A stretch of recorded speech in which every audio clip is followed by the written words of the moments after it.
ಚುನಾವಣೆಯ ಫಲಿತಾಂಶ ಪಶ್ಚಿಮ ಬಂಗಾಳದಲ್ಲಿ ಭಾರತೀಯ ಜನತಾ ಪಕ್ಷ ಅಧಿಕಾರಕ್ಕೆ ಬರದೇ ಇಲ್ಲ ಅಂತ ಹೇಳಿ ಇಡೀ ದೇಶದಲ್ಲಿ ಜನ ಮಾತಾಡ್ತಿದ್ರು. ಆದರೆ ಇವತ್ತು ಅಬ್ಸಲ್ಯೂಟ್ ಮೆಜಾರಿಟಿಯನ್ನು ಇವತ್ತು ಪಶ್ಚಿಮ ಬಂಗಾಳದಲ್ಲಿ ಭಾರತೀಯ ಜನತಾ ಪಕ್ಷ ಇವತ್ತು ಅಧಿಕಾರದ ಚುಕ್ಕಾಣಿಯನ್ನು ಹಿಡಿತಾ ಇದೆ. ಇದಕ್ಕೆ ಕಾರಣ ನಮ್ಮ ನೆಚ್ಚಿನ ಪ್ರಧಾನಮಂತ್ರಿಗಳ ಮೇಲಿರುವಂಥ ನಾಯಕತ್ವದ ಗುಣ ಮತ್ತು ಅಭಿವೃದ್ಧಿಯ ಪರ ಇದಕ್ಕೆ ಸಾಕ್ಷಿಯಾಗಿದೆ. ಇವತ್ತು ಮಮತಾ ಬ್ಯಾನರ್ಜಿಯವರು 3 ಬಾರಿಯಲ್ಲಿ ಮುಖ್ಯಮಂತ್ರಿಗಳಾಗಿದ್ದರು. ಅಲ್ಲಿ ಪುನಃ 4ನೇ ಬಾರಿಗೂ ನಾನೇ ಮುಖ್ಯಮಂತ್ರಿ ಅಂತೇಳಿ ಬಹಳ ಭ್ರಮೆಯಲ್ಲಿ ಇದ್ದರು. ಆ ಭ್ರಮೆಯನ್ನು ಈಚೆಗೆ ತಂದು ಇವತ್ತು ಭಾರತೀಯ ಜನತಾ ಪಕ್ಷ ಅಲ್ಲಿ ಅಧಿಕಾರದ ಚುಕ್ಕಾಣಿಯನ್ನು ಹಿಡಿದಿದೆ. ಅಲ್ಲಿ ರಾಜಕೀಯಗಳು ಹೇಗಿತ್ತಪ್ಪ ಅಂತ ಹೇಳಿದ್ರೆ, ಬಾಂಗ್ಲಾದೇಶದ ನುಸುಳುಕೋರರು ಅಲ್ಲಿ ಭಾರೀ ಸಂಖ್ಯೆಯಲ್ಲಿ ಇದ್ದರು. ಅವರನ್ನು ತುಷ್ಟೀಕರಣ ಮಾಡುವಂಥ ಕೆಲಸವನ್ನು ಮಮತಾ ಬ್ಯಾನರ್ಜಿ ನಿರಂತರವಾಗಿ 3 ಬಾರಿ ಮಾಡ್ಕೊಂಬಂದರು. ಅದರಿಂದ ಅಲ್ಲಿರುವಂಥ ಹಿಂದೂಗಳು ರೊಚ್ಚಿಗೆದ್ದರು. ಭಾರತ ದೇಶದಲ್ಲಿರುವಂಥ ಹಿಂದೂಗಳು ಬಾಂಗ್ಲಾದೇಶದಲ್ಲಿ ಬಂದಿರುವಂಥ ಮುಸಲ್ಮಾನರಿಗೆ ಮನ್ನಣೆಯನ್ನು ಕೊಟ್ಟಾಗ ಎಲ್ಲರೂ ಒಗ್ಗಟ್ಟಾಗಿ ಇವತ್ತು ಹೋರಾಟ ಮಾಡಿದ್ರು. ಜೊತೆಗೆ ಯಾರು ಬಾಂಗ್ಲಾದೇಶದಲ್ಲಿ ಬಂದಿದ್ದಂಥವ್ರಿಗೆ ವೋಟರ್ ಲಿಸ್ಟಲ್ಲಿ ಮಮತಾ ಬ್ಯಾನರ್ಜಿಯವರು ಸೇರಿಸ್ಕೊಂಡು ಅದನ್ನು ತುಷ್ಟೀಕರಣ ಮಾಡ್ತಾಯಿದ್ರು. ಅದರ ವಿರುದ್ಧನೂ ಕೂಡ ಜನ ಇವತ್ತು ಬಂಡೆದ್ದು ಇವತ್ತು ಆಬ್ಸಲ್ಯೂಟ್ ಮೆಜಾರಿಟಿ 187 ಸ್ಥಾನಕ್ಕೆ ಮುನ್ನಡೆಯನ್ನು ಇವತ್ತು BJP ಬಂದಿದೆ ಅಂತ ಹೇಳಿದರೆ ಅಲ್ಲಿಯ ಜನ ರೊಚ್ಚಿಗೆದ್ದು ಬಂಡಾಯ ಎದ್ದು ಮಮತಾ ಬ್ಯಾನರ್ಜಿಯವ್ರನ್ನ ಮನೆ ಕಡೆ ಕಳಿಸಿದ್ದಾರೆ. ಹಾಗೆ ತಮಿಳುನಾಡಲ್ಲಿ ಎಲ್ಲ ಸಮೀಕ್ಷೆಗಳು ಹೇಳ್ತಾ ಇತ್ತು DMK 2ನೇ ಬಾರಿಗೆ ಅಧಿಕಾರಕ್ಕೆ ಬರ್ತದೆ ಅಂತೇಳಿ. ಅದನ್ನು ಮೀರಿ ಜನ ಬರ್ತಾರೆ, ವೋಟ್ ಬರಲ್ಲ TMKಗೆ ಅಂತ ಹೇಳ್ತಾ ಇದ್ರು. ಆದರೆ ಇವತ್ತು ಫಲಿತಾಂಶ ನೋಡಿದ್ರೆ ಜೋಸೆಫ್ ವಿಜಯ್ ಅವರು 105 ಸ್ಥಾನವನ್ನು ಇವತ್ತು ಮುನ್ನಡೆಯನ್ನು ಕಾಯ್ಕೊಂಡಿದ್ದಾರೆ. ಆದರೆ TV ಸಮೀಕ್ಷೆಗಳು ಮತ್ತು ಮಾಧ್ಯಮಗಳು ಇವತ್ತು ಬಿತ್ತರಿಸ್ತಾ ಇದ್ದಾವೆ, 18ರಿಂದ 33 ವರ್ಷದ ಯುವಕರನ್ನು ವಿಜಯ್ ಅವರು ಸೆಳೆದಿದ್ದಾರೆ ಅಂತೇಳಿ. ಇದಕ್ಕೆ ಮೇಯ್ನ್ ಕಾರಣ DMK ಪಕ್ಷಕ್ಕೆ ಅಂತ ಹೇಳಿದ್ರೆ, ಹಿಂದೂ ಅಸ್ಮಿತೆಯ ವಿರುದ್ಧ ಪದೇ ಪದೇ ಇವರು ದಾಳಿ ಮಾಡ್ತಾಯಿದ್ರು. ಜೋಸೆಫ್ ಸ್ಟಾಲಿನ್ ಮತ್ತು ಅವರ ಮಗ, ಮತ್ತೊಬ್ಬ ಅವ್ರ ಮಗನ ಹೆಸರು ದಯಾನಿಧಿ ಮಾರನ್, ಯಾವಾಗಲೂ ವಿದ್ಯಾನಿಧಿ ಉದಯನಿಧಿ ಪದೇ ಪದೇ ಹಿಂದೂಗಳ ಮೇಲೆ ದಾಳಿ ಮಾಡ್ತಿರೋದು, ಸನಾತನ ಧರ್ಮದ ಮೇಲೆ ದಾಳಿ ಮಾಡ್ತಾಯಿದ್ರು. ಯಾವತ್ತೂ ತುಷ್ಟೀಕರಣ ರಾಜಕಾರಣ ಈ ದೇಶದಲ್ಲಿ ನಡೆಯಲ್ಲ ಅನ್ನೋದಕ್ಕೆ ಇದೊಂದು ಸಾಕ್ಷಿ. ಅದಕ್ಕೆ ಇವತ್ತು DMK 3ನೇ ಸ್ಥಾನಕ್ಕೆ ಅಲ್ಲಿಯ ಜನ ತಳ್ಳಿದ್ದಾರೆ. ವಿಜಯ್ಗೆ ಹೆಚ್ಚಿನ ಸಂಖ್ಯೆಯಲ್ಲಿ ಜನ ಆಶೀರ್ವಾದ ಮಾಡಿದ್ದಾರೆ. ಇದು ಮುಖ್ಯವಾಗಿ ಸಿದ್ದರಾಮಯ್ಯನಿಗೆ ಒಂದು ಎಚ್ಚರಿಕೆಯ ಗಂಟೆ. ಯಾಕೆಂದರೆ ನಾನು ತಮಿಳುನಾಡಿಗೆ ಒಂದ್ಸಲಿ ದೇವಸ್ಥಾನಕ್ಕೆ ಹೋದಂಥ ಸಂದರ್ಭದಲ್ಲಿ ಅಲ್ಲಿಯ ಜನ ಮಾತಾಡ್ತಿದ್ರು, 3 ವರ್ಷದ ಮಹಿಳಾ ಒಂದು ಏನು ಭಾಗ್ಯಲಕ್ಷ್ಮಿ ಅಂತೇಳಿ ಕರ್ನಾಟಕದಲ್ಲಿದೆ, ಆ ಭಾಗ್ಯ 3 ತಿಂಗಳು ಅಡ್ವಾನ್ಸ್ ಆಗಿ ಸುಮಾರು 8,000 ರೂಪಾಯಿ ಅಡ್ವಾನ್ಸ್ ಆಗಿ ಹಾಕಿದ್ರು ಅವರು. ಯಾರು?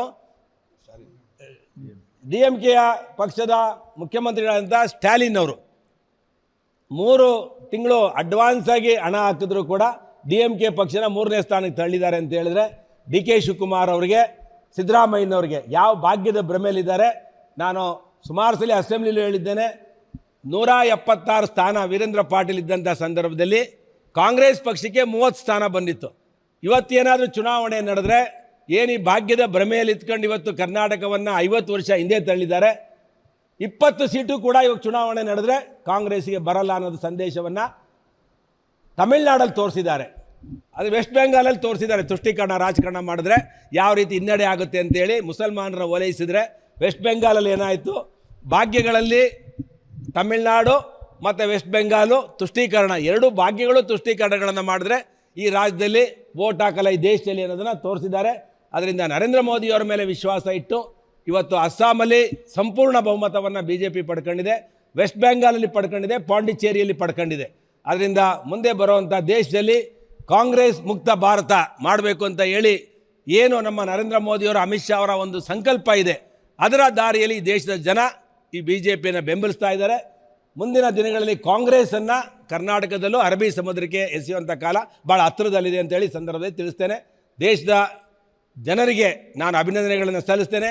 ವಿಶೇಷವಾಗಿ ನಮ್ಮ ರಾಷ್ಟ್ರೀಯ ನಾಯಕರಾದಂಥ ಸನ್ಮಾನ್ಯ ನರೇಂದ್ರ ಮೋದಿಯವರಿಗೆ ಹಾಗೂ ಸನ್ಮಾನ್ಯ ಅಮಿತ್ ಶಾಜಿಯವರಿಗೆ ಮತ್ತು ನಮ್ಮ ರಾಷ್ಟ್ರೀಯ ಅಧ್ಯಕ್ಷರಾದಂಥ ನಿತಿನ್ ನಬೀನ್ ಅವರಿಗೆ ನಾನು ಈ ಸಂದರ್ಭದಲ್ಲಿ ಅಭಿನಂದನೆಗಳನ್ನು ಸಲ್ಲಿಸ್ತೇನೆ. ಯಾವಾಗಲೂ ಈ ರೂಲಿಂಗ್ ಪಾರ್ಟಿಗಳಿರ್ತಾವಲ್ಲ, ಜನ ಇನ್ನೆರಡು ವರ್ಷಕ್ಕೆ ಯಾಕೆ ಬೇರೆಯವ್ರಿಗೆ ಓಟ್ ಹಾಕೋದು, ಇನ್ನೆರಡು ವರ್ಷ ಏನು ಕೆಲಸ ಕಾರ್ಯಗಳನ್ನ ಮಾಡಿಸ್ಕೋಬೇಕು ಅಂತೇಳಿ ಜನ ಓಟ್ ಹಾಕ್ತಾರೆ. ಅದರಿಂದ ಇದು ಜನಾದೇಶ ಅಲ್ಲ. ಇದು ಉಪಚುನಾವಣೆಗಳು ಯಾವಾಗಲೂ ಕೂಡ ರೂಲಿಂಗ್ ಪಾರ್ಟಿಗಳೇ ಗೆಲ್ತವೆ. ಎಲ್ಲ ಮಿಷನರಿಗಳನ್ನು ದುರುಪಯೋಗ ಮಾಡ್ಕೊಳ್ತಾರೆ, ಹಣ ಅಂತಾರೆ, ಮತ್ತು ಎಲ್ಲ ಆಮಿಷಗಳನ್ನು ಒಡ್ಡು ಜನರು ಕೂಡ ನಿರ್ಧಾರ ಮಾಡ್ತಾರೆ. ಒಂದು ಸರ್ಕಾರ ಇರೋದು ಕಡೆ ಹಾಕೋಣ, 2 ವರ್ಷ ಒಳ್ಳೆಯ ಕೆಲಸ ಕ್ಷೇತ್ರಕ್ಕಾಗಲಿ, ಇನ್ನು ಬೇರೆಯವ್ನು ಬಂದು ಏನು ಮಾಡ್ತಾನೆ ಅಂತೇಳಿ ಹಾಕಿರ್ತಾರೆ. ಅದರಿಂದ ಇದೇನೋ ದಿಕ್ಸೂಚಿ ಏನಲ್ಲ.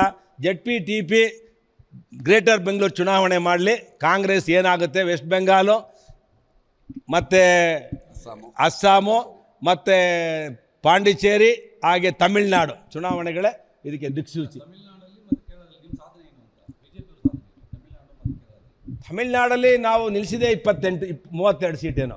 ತಮಿಳುನಾಡಲ್ಲಿ ನಾವು ಅರ್ಜಿ ಹಾಕಿದೆ 22ರಿಂದ 32 ಸೀಟ್ ಇದೆ ಅನಿಸುತ್ತೆ. ಅದರಿಂದ ಅಲ್ಲಿ ನಾವು ನಿರ್ಧಾರ ಮಾಡಿದ್ದೆ ನಮ್ಮ ಸರ್ಕಾರ ಬರಲ್ಲ ಅಂತ. ಇದರಲ್ಲೂ ಅಷ್ಟೇ, ಕೇರಳದಲ್ಲೂ ಕೂಡ ನಮ್ಮ ಪಕ್ಷ ಬಹಳ ನಮಗೆ 2032ಕ್ಕೆ BJP ಟಾರ್ಗೆಟ್, ತಮಿಳುನಾಡು 2038ಕ್ಕೆ ತಮಿಳುನಾಡಲ್ಲಿ ಭಾರತೀಯ ಜನತಾ ಪಕ್ಷ ಆಡಳಿತ ಹಿಡಿತೀವಿ ಅಂತ ಒಂದು ಟಾರ್ಗೆಟ್ ಇಟ್ಕೊಂಡಿದ್ವಿ. ಕಾದು ನೋಡ್ರಿ, 2028 ಅಲ್ವಾ, 26 ಈಗ 32-33ಕ್ಕೆ ಕಾದು ನೋಡ್ರಿ, BJP ತಮಿಳುನಾಡಲ್ಲಿ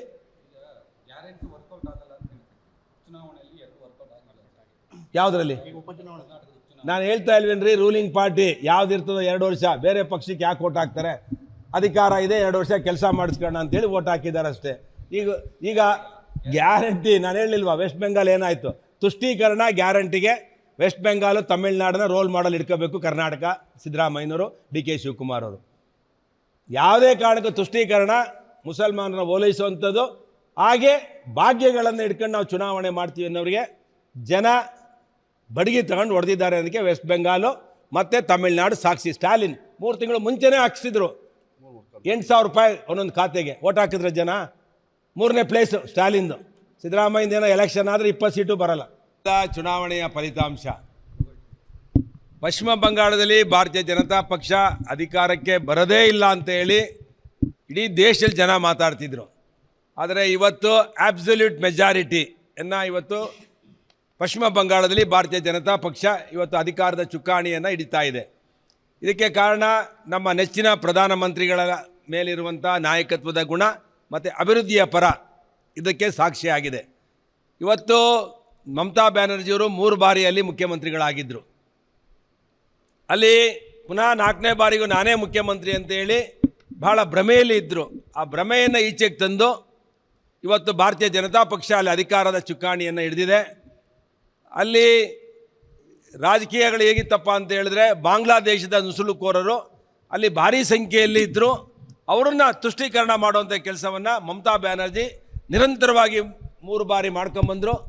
ಅದರಿಂದ ಅಲ್ಲಿರುವಂಥ ಹಿಂದೂಗಳು ರೊಚ್ಚಿಗೆದ್ದರು. ಭಾರತ ದೇಶದಲ್ಲಿರುವಂಥ ಹಿಂದೂಗಳು ಬಾಂಗ್ಲಾದೇಶದಲ್ಲಿ ಬಂದಿರುವಂಥ ಮುಸಲ್ಮಾನರಿಗೆ ಮನ್ನಣೆಯನ್ನು ಕೊಟ್ಟಾಗ ಎಲ್ಲರೂ ಒಗ್ಗಟ್ಟಾಗಿ ಇವತ್ತು ಹೋರಾಟ ಮಾಡಿದ್ರು. ಜೊತೆಗೆ ಯಾರು ಬಾಂಗ್ಲಾದೇಶದಲ್ಲಿ ಬಂದಿದ್ದಂಥವ್ರಿಗೆ ವೋಟರ್ ಲಿಸ್ಟಲ್ಲಿ ಮಮತಾ ಬ್ಯಾನರ್ಜಿಯವರು ಸೇರಿಸ್ಕೊಂಡು ಅದನ್ನು ತುಷ್ಟೀಕರಣ ಮಾಡ್ತಾಯಿದ್ರು. ಅದರ ವಿರುದ್ಧನೂ ಕೂಡ ಜನ ಇವತ್ತು ಬಂಡೆದ್ದು ಇವತ್ತು ಆಬ್ಸಲ್ಯೂಟ್ ಮೆಜಾರಿಟಿ 187 ಸ್ಥಾನಕ್ಕೆ ಮುನ್ನಡೆಯನ್ನು ಇವತ್ತು BJP ಬಂದಿದೆ ಅಂತ ಹೇಳಿದ್ರೆ, ಅಲ್ಲಿಯ ಜನ ರೊಚ್ಚಿಗೆದ್ದು ಬಂಡಾಯ ಎದ್ದು ಮಮತಾ ಬ್ಯಾನರ್ಜಿಯವ್ರನ್ನ ಮನೆ ಕಡೆ ಕಳಿಸಿದ್ದಾರೆ. ಹಾಗೆ ತಮಿಳುನಾಡಲ್ಲಿ ಎಲ್ಲ ಸಮೀಕ್ಷೆಗಳು ಹೇಳ್ತಾ ಇತ್ತು DMK 2ನೇ ಬಾರಿಗೆ ಅಧಿಕಾರಕ್ಕೆ ಬರ್ತದೆ ಅಂತೇಳಿ. ಅದನ್ನು ಮೀರಿ ಜನ ಬರ್ತಾರೆ, ಓಟ್ ಬರಲ್ಲ TMKಗೆ ಅಂತ ಹೇಳ್ತಾ ಇದ್ರು.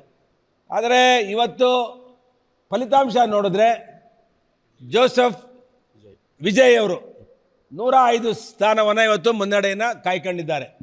ಆದರೆ TV ಸಮೀಕ್ಷೆಗಳು ಮತ್ತು ಮಾಧ್ಯಮಗಳು ಇವತ್ತು ಬಿತ್ತರಿಸ್ತಾ ಇದ್ದಾವೆ, 18ರಿಂದ 33 ವರ್ಷದ ಯುವಕರನ್ನು ವಿಜಯ್ ಅವರು ಸೆಳೆದಿದ್ದಾರೆ ಅಂತೇಳಿ.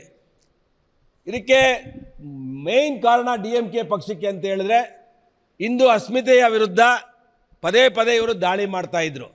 ಜೋಸೆಫ್ ಸ್ಟಾಲಿನ್ ಮತ್ತು ಅವರ ಮಗ, ಮತ್ತೊಬ್ಬ ಅವ್ರ ಮಗನ ಹೆಸರು ದಯಾನಿಧಿ ಮಾರನ್, ಯಾವಾಗಲೂ ವಿದ್ಯಾನಿಧಿ ಉದಯನಿಧಿ ಪದೇ ಪದೇ ಹಿಂದೂಗಳ ಮೇಲೆ ದಾಳಿ ಮಾಡ್ತಿರೋದು, ಸನಾತನ ಧರ್ಮದ ಮೇಲೆ ದಾಳಿ ಮಾಡ್ತಾಯಿದ್ರು. ಯಾವತ್ತೂ ತುಷ್ಟೀಕರಣ ರಾಜಕಾರಣ ಈ ದೇಶದಲ್ಲಿ ನಡೆಯಲ್ಲ ಅನ್ನೋದಕ್ಕೆ ಇದೊಂದು ಸಾಕ್ಷಿ. ಅದಕ್ಕೆ ಇವತ್ತು DMK 3ನೇ ಸ್ಥಾನಕ್ಕೆ ಅಲ್ಲಿಯ ಜನ ತಳ್ಳಿದ್ದಾರೆ. ವಿಜಯ್ಗೆ ಹೆಚ್ಚಿನ ಸಂಖ್ಯೆಯಲ್ಲಿ ಜನ ಆಶೀರ್ವಾದ ಮಾಡಿದ್ದಾರೆ. ಇದು ಮುಖ್ಯವಾಗಿ ಸಿದ್ದರಾಮಯ್ಯನಿಗೆ ಒಂದು ಎಚ್ಚರಿಕೆಯ ಗಂಟೆ. ಯಾಕೆಂದರೆ ನಾನು ತಮಿಳ್ನಾಡಿಗೆ ಒಂದ್ಸಲಿ ದೇವಸ್ಥಾನಕ್ಕೆ ಹೋದಂಥ ಸಂದರ್ಭದಲ್ಲಿ ಅಲ್ಲಿಯ ಜನ ಮಾತಾಡ್ತಿದ್ರು, 3 ವರ್ಷದ ಮಹಿಳಾ ಒಂದು ಏನು ಭಾಗ್ಯಲಕ್ಷ್ಮಿ ಅಂತೇಳಿ ಕರ್ನಾಟಕದಲ್ಲಿದೆ, ಆ ಭಾಗ್ಯ 3 ತಿಂಗಳು ಅಡ್ವಾನ್ಸ್ ಆಗಿ ಸುಮಾರು 8,000 ರೂಪಾಯಿ ಅಡ್ವಾನ್ಸ್ ಆಗಿ ಹಾಕಿದ್ರು ಅವರು. ಯಾರೋ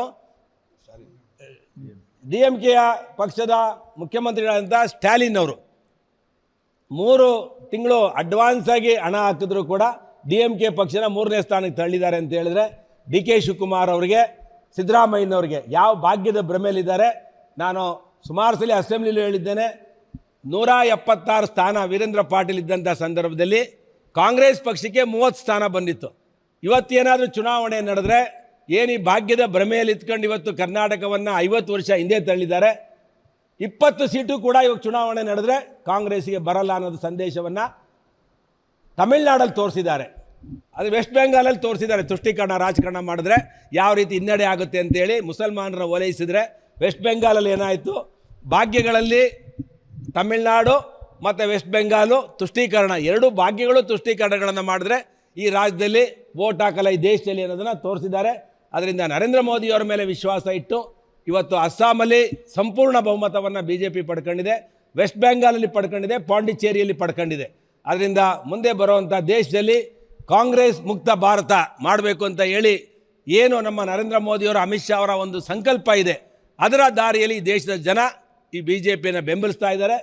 ಮುಂದಿನ ದಿನಗಳಲ್ಲಿ ಕಾಂಗ್ರೆಸ್ಸನ್ನು ಕರ್ನಾಟಕದಲ್ಲೂ ಅರಬ್ಬಿ ಸಮುದ್ರಕ್ಕೆ ಎಸೆಯುವಂಥ ಕಾಲ ಭಾಳ ಹತ್ತಿರದಲ್ಲಿದೆ ಅಂತೇಳಿ ಸಂದರ್ಭದಲ್ಲಿ ತಿಳಿಸ್ತೇನೆ. ದೇಶದ ಜನರಿಗೆ ನಾನು ಅಭಿನಂದನೆಗಳನ್ನು ಸಲ್ಲಿಸ್ತೇನೆ. ವಿಶೇಷವಾಗಿ ನಮ್ಮ ರಾಷ್ಟ್ರೀಯ ನಾಯಕರಾದಂಥ ಸನ್ಮಾನ್ಯ ನರೇಂದ್ರ ಮೋದಿಯವರಿಗೆ ಹಾಗೂ ಸನ್ಮಾನ್ಯ ಅಮಿತ್ ಶಾಜಿಯವರಿಗೆ ಮತ್ತು ನಮ್ಮ ರಾಷ್ಟ್ರೀಯ ಅಧ್ಯಕ್ಷರಾದಂಥ ನಿತಿನ್ ನಬೀನ್ ಅವರಿಗೆ ನಾನು ಈ ಸಂದರ್ಭದಲ್ಲಿ ಅಭಿನಂದನೆಗಳನ್ನು ಸಲ್ಲಿಸ್ತೇನೆ. ಯಾವಾಗಲೂ ಈ ರೂಲಿಂಗ್ ಪಾರ್ಟಿಗಳಿರ್ತಾವಲ್ಲ, ಜನ 2 ವರ್ಷಕ್ಕೆ ಯಾಕೆ ಬೇರೆಯವ್ರಿಗೆ ಓಟ್ ಹಾಕೋದು, 2 ವರ್ಷ ಏನು ಕೆಲಸ ಕಾರ್ಯಗಳನ್ನು ಮಾಡಿಸ್ಕೋಬೇಕು ಅಂತೇಳಿ ಜನ ಓಟ್ ಹಾಕ್ತಾರೆ. ಅದರಿಂದ ಇದು ಜನಾದೇಶ ಅಲ್ಲ. ಇದು ಉಪಚುನಾವಣೆಗಳು ಯಾವಾಗಲೂ ಕೂಡ ರೂಲಿಂಗ್ ಪಾರ್ಟಿಗಳೇ ಗೆಲ್ತವೆ. ಎಲ್ಲ ಮಿಷನರಿಗಳನ್ನು ದುರುಪಯೋಗ ಮಾಡ್ಕೊಳ್ತಾರೆ, ಹಣ ಅಂತಾರೆ, ಮತ್ತು ಎಲ್ಲ ಆಮಿಷಗಳನ್ನು ಒಡ್ಡು ಜನರು ಕೂಡ ನಿರ್ಧಾರ ಮಾಡ್ತಾರೆ.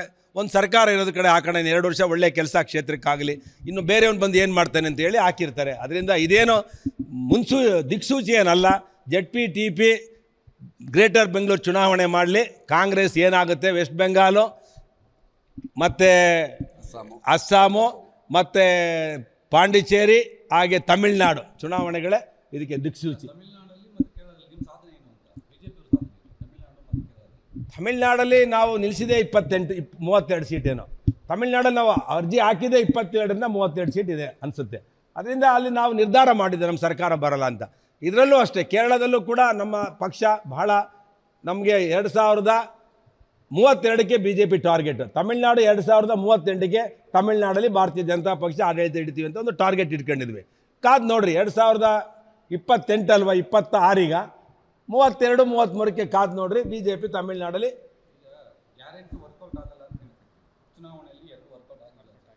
ಯಾವುದರಲ್ಲಿ ನಾನು ಹೇಳ್ತಾ ಇಲ್ವೇನ್ರಿ, ರೂಲಿಂಗ್ ಪಾರ್ಟಿ ಯಾವುದಿರ್ತದೋ 2 ವರ್ಷ ಬೇರೆ ಪಕ್ಷಕ್ಕೆ ಯಾಕೆ ಓಟ್ ಹಾಕ್ತಾರೆ, ಅಧಿಕಾರ ಇದೆ 2 ವರ್ಷ ಕೆಲಸ ಮಾಡಿಸ್ಕೊಳ್ಳೋಣ ಅಂತೇಳಿ ಓಟ್ ಹಾಕಿದ್ದಾರೆ ಅಷ್ಟೇ. ಈಗ ಗ್ಯಾರಂಟಿ ನಾನು ಹೇಳಿಲ್ವಾ, ವೆಸ್ಟ್ ಬೆಂಗಾಲ್ ಏನಾಯಿತು, ತುಷ್ಟೀಕರಣ ಗ್ಯಾರಂಟಿಗೆ ವೆಸ್ಟ್ ಬೆಂಗಾಲು ತಮಿಳ್ನಾಡನ್ನ ರೋಲ್ ಮಾಡಲ್ ಇಟ್ಕೋಬೇಕು ಕರ್ನಾಟಕ, ಸಿದ್ದರಾಮಯ್ಯನವರು, DK ಶಿವಕುಮಾರ್ ಅವರು. ಯಾವುದೇ ಕಾರಣಕ್ಕೂ ತುಷ್ಟೀಕರಣ ಮುಸಲ್ಮಾನರ ಓಲೈಸುವಂಥದ್ದು, ಹಾಗೆ ಭಾಗ್ಯಗಳನ್ನು ಇಟ್ಕೊಂಡು ನಾವು ಚುನಾವಣೆ ಮಾಡ್ತೀವಿ ಅನ್ನೋರಿಗೆ ಜನ ಬಡಗಿ ತಗೊಂಡು ಹೊಡೆದಿದ್ದಾರೆ. ಅದಕ್ಕೆ ವೆಸ್ಟ್ ಬೆಂಗಾಲು ಮತ್ತು ತಮಿಳ್ನಾಡು ಸಾಕ್ಷಿ. ಸ್ಟಾಲಿನ್ 3 ತಿಂಗಳು ಮುಂಚೆನೇ ಹಾಕ್ಸಿದ್ರು 8,000 ರೂಪಾಯಿ ಒಂದೊಂದು ಖಾತೆಗೆ. ಓಟ್ ಹಾಕಿದ್ರೆ ಜನ.